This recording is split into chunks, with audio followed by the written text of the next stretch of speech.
The child who stopped asking for help. एक दिन कुछ बदल गया। कोई बड़ा इंसिडेंट नहीं हुआ, कोई ड्रामेटिक मोमेंट नहीं था। बस धीरे धीरे एक बच्चा हेल्प मांगना छोड़ने लगा और उसे खुद भी पता नहीं चला, क्योंकि बच्चे डिसीजंस नहीं लेते, वो कंक्लूजन्स बनाते हैं। और तुम्हारे अंदर एक कंक्लूजन बन रहा था, अगर मेरी माँ मुझे नहीं बचा सकी तो शायद कोई नहीं बचा सकता। टीचर ने पूछा, सब ठीक है?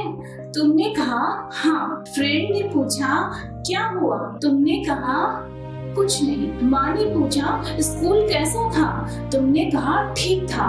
और धीरे धीरे तुम्हारी जुबान ने सच बोलना बंद कर दिया, क्योंकि तुम्हारे दिल ने सीख लिया था कि सच बोलने से कुछ बदलता नहीं है। यहाँ लोग अक्सर एक गलती करते हैं, वो समझते हैं कि नेग्लेक्टेड चाइल्ड बहुत रोता होगा, बहुत कंप्लेन करता होगा, बहुत अटेंशन मांगता होगा। नहीं, कई बार एग्जैक्टली उल्टा होता है।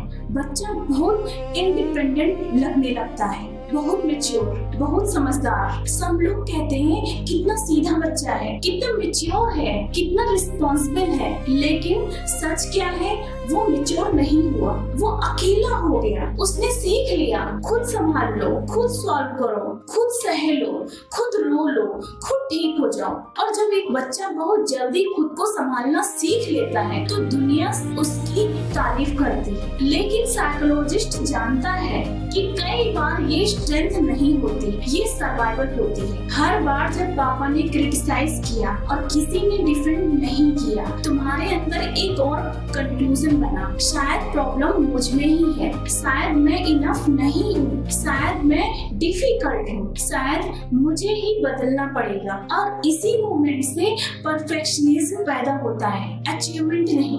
दोनों अलग चीजें हैं। अचीवमेंट का मतलब है मुझे सीखना है, परफेक्शनिज्म का मतलब है मुझे प्रूव करना है कि मैं वर्दी हूँ। अब तुम मार्क्स के लिए नहीं पढ़ रहे, तुम एक्सेप्टेंस के लिए पढ़ रहे हो। अब तुम सक्सेस के लिए नहीं भाग रहे, तुम रिजेक्शन से बचने के लिए भाग रहे। डिफरेंस बहुत बड़ा है। बाहर से दोनों सेम दिखते हैं, अंदर से बिल्कुल अलग होते हैं। फिर एक और चीज हुई, तुमने इमोशंस छुपाना सीख लिया, क्योंकि हर बार जब तुम वल्नरेबल हुए तुम्हें सेफ्टी नहीं मिली। और इंसान वही रिपीट करता है जो सेफ लगता है। इसीलिए तुमने डिसाइड किया किसी को मत बताओ, किसी को मत दिखाओ, किसी को मत बताओ कि कितना दर्द है। स्ट्रॉन्ग बनो, स्ट्रॉन्ग दिखाई दो, स्ट्रॉन्ग लगते रहो। प्रॉब्लम ये है, ये स्ट्रेटजी बचपन में काम करती है, लेकिन अडल्टहुड में तुम्हें तोड़ने लगती है। अब तुम रिलेशनशिप में हो, पार्टनर पूछता है तुम क्या फील कर रहे हो, तुम्हें पता ही नहीं, क्योंकि सालों पहले तुमने फील करना ही बंद कर दिया था। बॉस अनफेयर है, तुम कुछ नहीं बोलते। फ्रेंड हर्ट करता है, तुम कुछ नहीं बोलते। पार्टनर बाउंड्रीज क्रॉस करता है, तुम कुछ नहीं बोलते, क्योंकि तुम्हारा नर्वस सिस्टम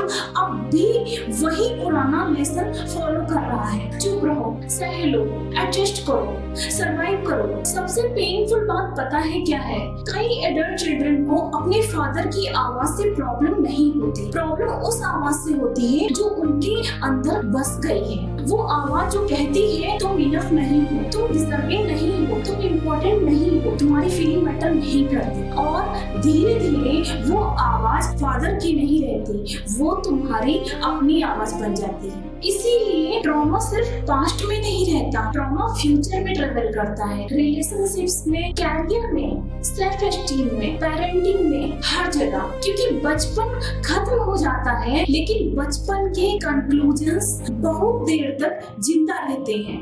उस छोटे बच्चे ने हेल्प मांगना नहीं छोड़ा था, उसने बस बिलीव करना छोड़ दिया था कि हेल्प आएगी। और शायद यही उसकी जिंदगी का सबसे महंगा लेसन था।